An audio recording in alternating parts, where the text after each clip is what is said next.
अस्सलाम वालेकुम दोस्तों, दिस साइड मोहम्मद फैसल और आप देख रहे हो मेरा यूट्यूब चैनल। आज की इस वीडियो में हम बात करने वाले पाकिस्तान के क्राइसिस के ऊपर, इन क्राइसिस की कॉजेज के ऊपर एंड हम as a Pakistani in crisis से निकलने में पाकिस्तान की कैसे हेल्प कर सकते हैं, यानी हमारा एज एन इंडिविजुअल क्या रोल हो सकता है इन सिचुएशंस के अंदर। बात करें पाकिस्तान के क्राइसिस की तो आज पाकिस्तान के अंदर ग्रेजुएट स्टूडेंट्स भी दही बल्ले या गोलगप्पे बेचने के ऊपर मजबूर है। इसके अलावा अगर बात की जाए पीएचडी स्टूडेंट्स की तो पीएचडी स्टूडेंट्स भी पीएन की जॉब के लिए अप्लाई करने पर मजबूर है। अकॉर्डिंग टू इकोनॉमिस्ट, पाकिस्तान के अंदर 8 मिलियन लोग 2023 के एंड में अनएम्प्लॉयड होंगे एंड इन लोगों के अंदर सबसे जो मेजर कंट्रीब्यूशन होगी वो डिग्री होल्डर्स की होगी। पाकिस्तान के क्रिकेट स्टेडियम फुल हैं, इसलिए नहीं कि वहां पर कोई मैच देखा जा रहा है, बल्कि इसलिए कि वहां पर 1167 सीट्स के लिए 30,000 से भी ज्यादा स्टूडेंट्स एग्जाम दे रहे हैं। स्टूडेंट गवर्नमेंट से ये आस लगाए हुए हैं कि उनको कोई ना कोई जॉब मिल जाए, और अगर गवर्नमेंट की बात करें तो गवर्नमेंट के पास जॉब्स है ही नहीं। गवर्नमेंट की हालत ये है कि मुख्तलिफ मुल्कों के आगे हाथ फैलाने के ऊपर मजबूर है। डॉलर्स की रेट की बात करें तो दिन ब दिन बढ़ते जा रहे हैं। इवन के अफगानिस्तान,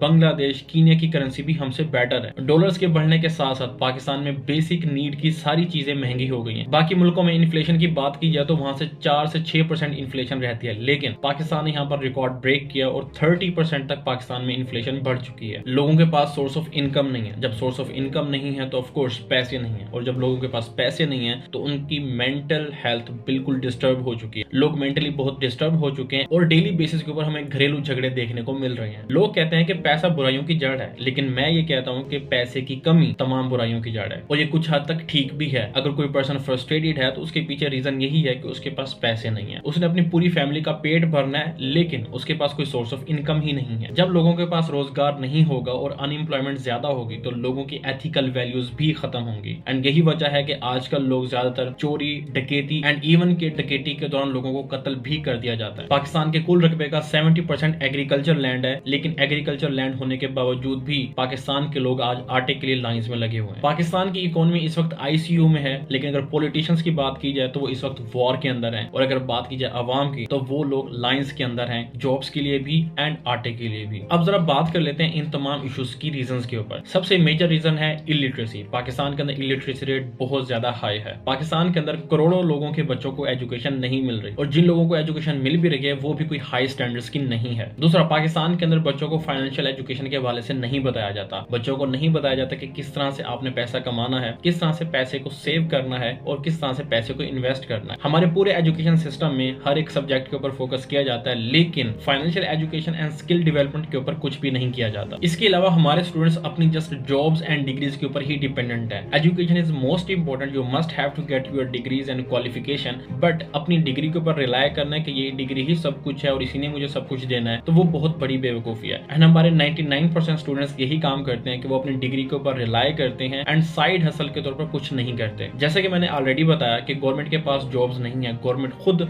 बाकी मुल्कों से भीख मांग रही है। एस्टेब्लिशमेंट की बात करें तो उसने पाकिस्तान को बिल्कुल खोखला करके रख दिया है, और अगर पॉलिटिशियंस की बात करें तो वो अपनी कुर्सी की जंग में एक दूसरे के साथ लड़ रहे हैं। इसके अलावा हमने पाकिस्तान की हाफ आबादी यानी पाकिस्तान की फीमेल्स को जस्ट 4 दीवारी में बंद करके रख दिया है। देखें, फीमेल्स अपने घर के अंदर भी इस्लामिक रूल्स एंड रेगुलेशंस के ऊपर अमल करते हुए अपनी फैमिली को सपोर्ट कर सकते हैं। हमने अपनी फीमेल्स को ना ही कोई अपॉर्चुनिटी दी है, ना ही उनके लिए फैसिलिटीज प्रोवाइड की हैं। आजकल ऑनलाइन वर्ल्ड के अंदर फीमेल्स घर बैठे अपनी फैमिली को सपोर्ट कर सकती हैं और फाइनेंशियल फ्रीडम अचीव कर सकती हैं। सो अब हम बात कर लेते हैं इन इश्यूज के सॉल्यूशंस के ऊपर। देखिए, पाकिस्तानी लोगों की सोच ये है कि कोई एक मसीहा आएगा और हमारे हालात को ठीक कर देगा, और पिछले 70 सालों से हम यही करते आए हैं, लेकिन खुदा उस कौम की हालत तब तक नहीं बदलता जब तक वो अपनी हालत खुद बदलना ना चाहें। तो हमें इंडिविजुअल लेवल के ऊपर अपने अंदर चेंज लाना होगी, हमें अपने पांवों के ऊपर खुद खड़ा होना होगा। हमें गवर्नमेंट के ऊपर रिलाई नहीं करना कि वही हमें जॉब्स देगी, बल्कि हमें अपनी स्किल्स के ऊपर काम करना है। हमने अपनी एजुकेशन के साथ साथ साइड हसल करनी है। जो लोग जॉब कर रहे हैं वो अपनी जॉब के साथ भी साइड हसल स्टार्ट कर सकते हैं, ताकि वो अपनी फैमिली के लिए फाइनेंशियल फ्रीडम को अचीव कर सकें। ये दौर एक डिजिटल दौर है, और इस डिजिटल दौर में जॉबियंस, हाउसवाइफ्स एंड स्टूडेंट्स अपना साइड हसल के तौर पर अपनी इनकम जनरेट कर सकते हैं एंड अपनी फैमिली को फाइनेंशियली सपोर्ट कर सकते हैं। तो मेरी तरफ से आप सब लोगों को यही सजेशन है कि अगर आप एक इनकम सोर्स जनरेट कर रहे हैं तो बहुत अच्छी बात है, लेकिन अगर आप 18 के हो चुके हैं और फिर भी अपने पेरेंट्स के ऊपर डिपेंडेंट हैं, अपनी हसल नहीं कर रहे, तो मैं यहाँ पर कहना चाहूंगा कि आप अपनी फैमिली को सपोर्ट करें। डेली का कुछ टाइम देकर कोई ना कोई स्किल को डेवलप करें and side source of income generate करें। जितने भी स्टूडेंट्स हैं पार्ट टाइम में अपनी स्किल्स के ऊपर काम करें और वहां से सोर्स ऑफ इनकम जनरेट करें। इसके अलावा जो हाउसवाइफ्स हैं वो घर बैठे ऑनलाइन कोई ना कोई स्किल सीखें एंड अपनी फैमिली को सपोर्ट करें। देखिए, पाकिस्तान पाकिस्तान के हालात तब तक चेंज नहीं होंगे जब तक इंडिविजुअली हम अपने आप को चेंज नहीं करते। इसी मैसेज के साथ मैं अपनी इस वीडियो को एंड करता हूं एंड आई होप आप लोग जितने भी ये वीडियो देख रहे हैं, अगर आपके पास कोई सोर्स ऑफ इनकम नहीं है